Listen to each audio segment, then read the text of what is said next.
Have a good day to all of you. आज हम second part में assertion reason start करने जा रहे हैं, तो बिना समय गवाए हम अपने पहले क्वेश्चन की तरफ बढ़ते हैं।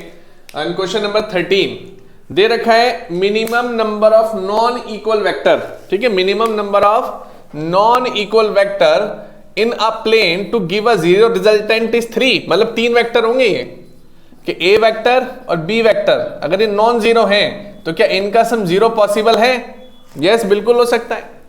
Reason, if A vector B vector C vector तीनों के तीनों वेक्टर एक ही प्लेन में लाई करें तब ऐसा होगा? नहीं, दूसरे प्लेन में जाके भी साइन चेंज होगा तो भी वो हो सकता है। कहने का मतलब ये है, ये अपनी जगह ये ठीक है, ये अपनी जगह ठीक है, लेकिन reason is not correct explanation of assertion. तो ऑप्शन बी यहां पर सटीक बनेगा। अगले क्वेश्चन पर चलते हैं। 14 the value of radius of gyration of a body depend upon the axis of rotation. आपको याद होगा मैंने पिछले वाले पेपर जो कराए थे और टॉपिक कराए थे उसमें ऐसा रेडियस ऑफ गायरेशन बनाते थे, बहुत सारे मासेस होते थे, तो रेडियस ऑफ गायरेशन इस एक्सिस पे डिपेंड करता था, है ना, जिसका फॉर्मूला क्या होता था? mk² होता था। तो ये बात बिल्कुल ठीक बोल रहे हैं। नीचे radius of gyration is a root near the square distance of the particle, क्योंकि यहां जितने भी डिस्टेंस आते थे r1 r2 उनका स्क्वायर होता था ना, यहाँ उन सबका स्क्वायर k के बराबर होता था अंडर रूट में, है ना। तो इसका मतलब ये भी ठीक बोल रहा है और बिल्कुल सटीक बोल रहे हैं, तो ये भी ठीक है, ये भी ठीक है, और reason is a correct explanation of assertion. तो इसका मतलब option A is right here. क्योंकि यहां पर देखो हमने डेरिवेशन की mk² है ना, अब यहां पर k की वैल्यू लेंगे तो जितने भी डिस्टेंस है r1² r2² r3² सबका square root divided by n होता था। ये डेरिवेशन मैंने कराई है, पिछली वीडियोस में देख सकते हैं हम, है ना। एक 60 डिग्री का PYQ था शायद, उसमें था, उसमें डेरिवेशन पूरी कर रखी है, तो ये ठीक बोल रहे हैं। उसके बाद चलते हैं 15 पर।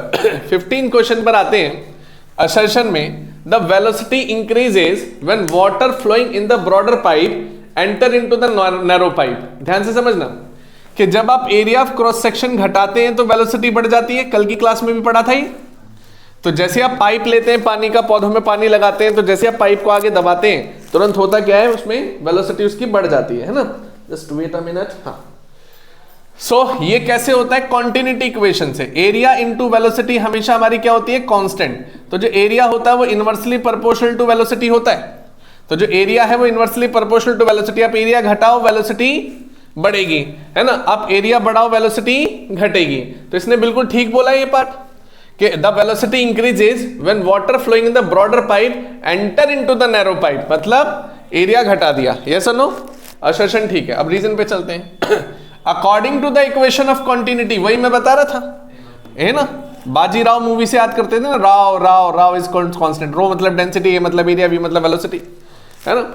So the continuity the product of area of cross section and velocity is constant. तो बिल्कुल ठीक बोला इसने। ए भी रीजन, असर्शन ठीक है, रीजन ठीक है, और ये दोनों एक दूसरे के लिए भी ठीक है, तो option A is correct.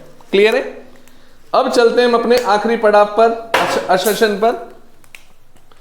When a simple pendulum is made to oscillate on the surface of moon, its time period increases. Check कर लेते हैं।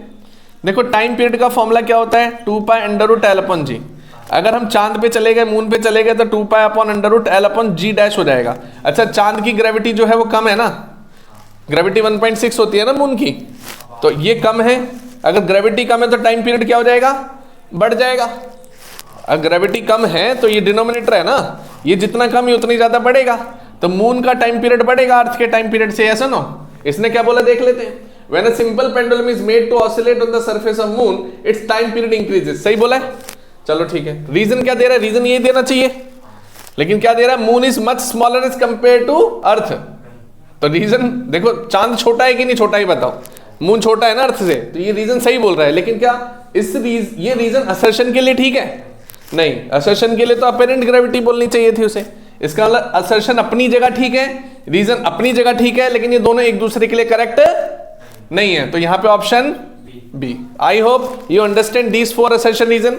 वेरी वेरी इंपॉर्टेंट क्वेश्चन और बहुत ही आसान क्वेश्चन थे। अब हम आगे के क्वेश्चनों पे बढ़ रहे हैं।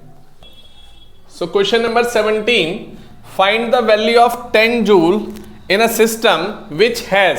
सबसे पहली बात तो आपको यहाँ पे 2 बॉक्सेस बना लेने चाहिए होते हैं कि पहले बॉक्स में मुझे दे रखी है 10 जूल की एनर्जी, और अब ये कन्वर्ट होती हुई नजर आ रही है कन्वर्जन में ये 100 सेंटीमीटर है, ये 10 ग्राम है और इधर ये 30 सेकंड है। अब N1U1 इक्वल टू N2U2, यही कन्वर्जन का पार्ट लगता है। N1 की जगह 10 आ रहा है, यहाँ पे जूल आ जाएगा। अब N2 और U2 पे मुझे काम करना है।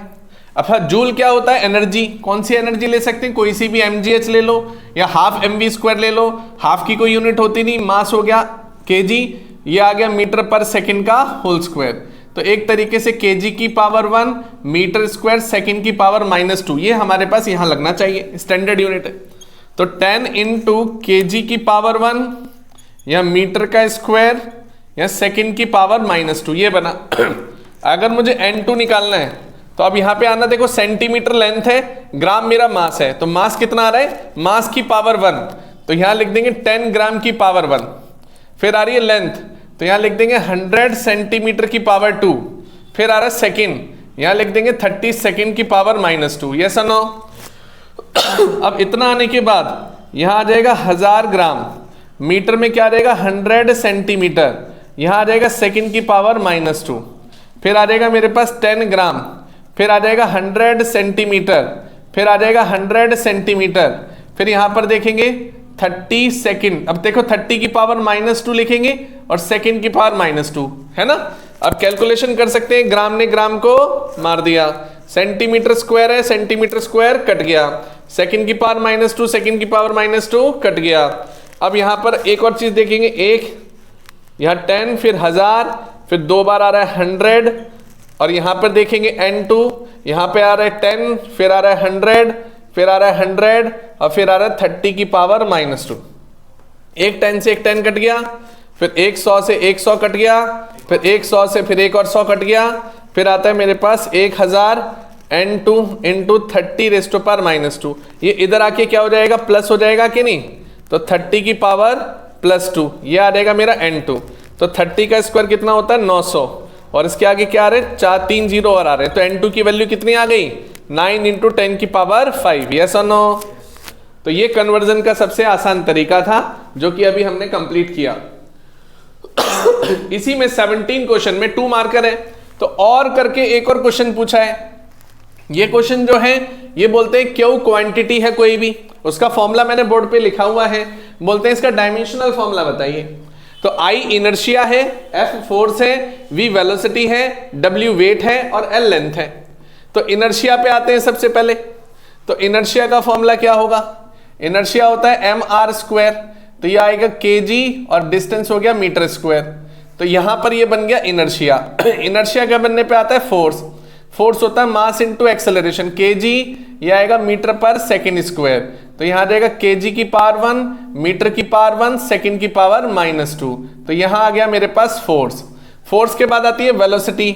वेलोसिटी की यूनिट होती है मीटर पर सेकेंड, लेकिन वहां लिखी है वेलोसिटी की क्यूब। तो हम देखेंगे यहां बनेगी मीटर की क्यूब और यहां बनेगी सेकेंड की पावर -3। उसके बाद आता है W। W क्या होता है? Mass into gravity. यहां आएगा kg, यहां आएगा मीटर पर सेकेंड स्क्वायर। तो यहां पर kg की पावर 1 मीटर की पावर 1 सेकेंड की पावर -2। फिर उसके बाद आती है लेंथ L की क्यूब, जो कि क्या बनेगा? मीटर की क्यूब। सारी वैल्यूज आ गई है, इन सारी वैल्यूज को पुट करते हैं। इनर्शिया कितना है? kg into metre square. Force कितना है? kg into metre into second की पावर -2। वेलोसिटी कितनी है? यह है हमारे पास मीटर की क्यूब इंटू सेकेंड की power -3। Now divided by W कितना है? W है मेरे पास kg into metre into second की पावर -2। L कितना है? लेंथ है मेरे पास मीटर की क्यूब, तो यह आ जाएगा मीटर की क्यूब। ठीक है। अब यहां पे देखेंगे 1 मीटर से 1 मीटर कटा, 1 मीटर से 1 मीटर कटा, 1 kg से 1 kg कटा, सेकेंड स्क्वायर से सेकेंड स्क्वायर कटा।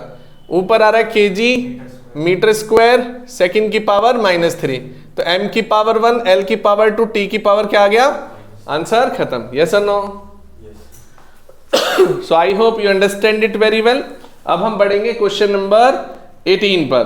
Okay, now section B, question number 18। Smooth block is released at rest on 45 degree. तो सबसे पहले इसे ही ड्रॉ कर लेते हैं कि हमारे पास एक स्मूथ ब्लॉक है जिसका एंगल 45 डिग्री दिया हुआ है, और ये ब्लॉक है और सरफेस स्मूथ है। इसका मतलब यहाँ फ्रिक्शन नहीं लग रहा। और डिस्टेंस हमेशा यहां पर हमें दे रखा है डी डिस्टेंस से ये नीचे की तरफ आ रहा है। तो if the time taken by the slide on rough, तो पहले स्मूथ के लिए काम कर लेते हैं कि हमें अगर सेकेंड इक्वेशन ऑफ मोशन लगानी हो s is equal to u t plus half a t square, तो इनिशियल वेलोसिटी 0, डिस्टेंस d रहेगा। अच्छा ये बताना एक्सेलरेशन क्या रहेगा, ध्यान से समझना कि ये तो ग्रेविटी इधर लगेगी, तो इसका कंपोनेंट कहां लगता है, इधर g साइन थीटा, यस और नो। तो g साइन थीटा इधर लगेगा और g cos थीटा इधर लगता है, mg cos theta mg sine theta, yes और नो।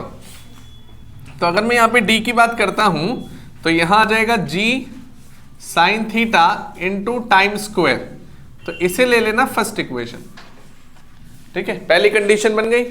अब फर्स्ट इक्वेशन के बाद अब चलते हैं सेकंड पर।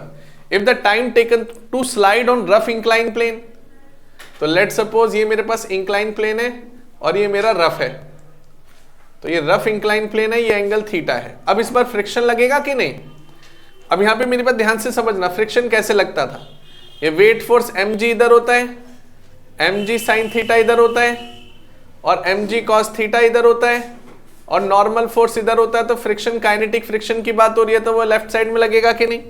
और ब्लॉक तो खिसक के कहां आ रहा है, नीचे की दिशा में, तो कौन सा वाला फोर्स जीत जाएगा, mg साइन थीटा बड़ा हो जाएगा फ्रिक्शन से।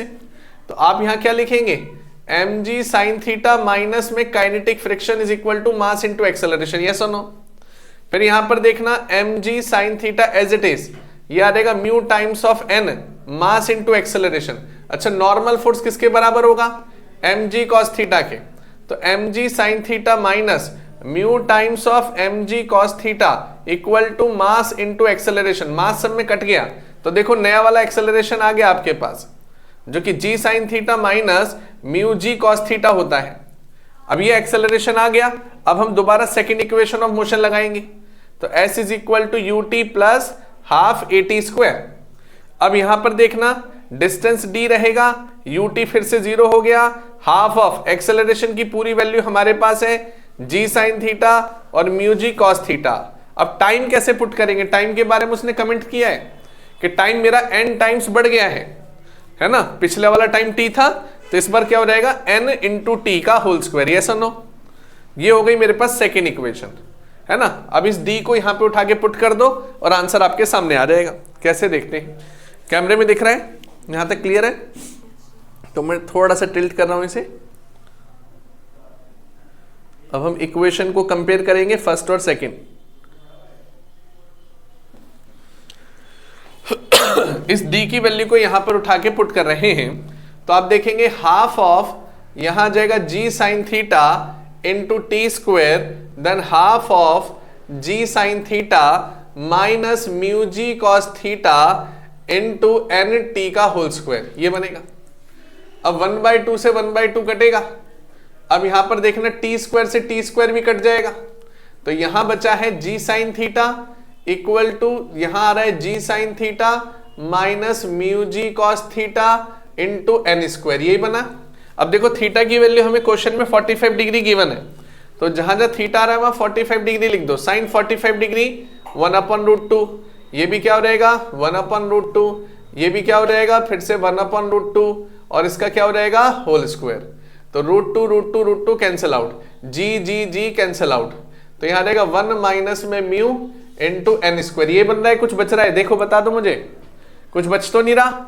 अब हमें प्रूफ क्या करना था, म्यू लेना था, तो एन स्क्वायर नीचे आ जाएगा 1/n स्क्वायर, 1 माइनस में म्यू इधर ले गए, 1 माइनस में n स्क्वायर। आप क्वेश्चन में देखेंगे यही तो प्रूफ करना था, यस और नो। तो क्वेश्चन हमारा सिंपल हो चुका है। मैं दोबारा दिखा देता हूं, क्वेश्चन में mu equal to 1 minus n square proof करना था। एक स्मूथ कंडीशन दे रखी थी, एक रफ, हमने दोनों कंडीशन अप्लाई कर दिए, then get the answer. So I hope you understand it very well. अब हम चलते हैं अगले क्वेश्चन पर।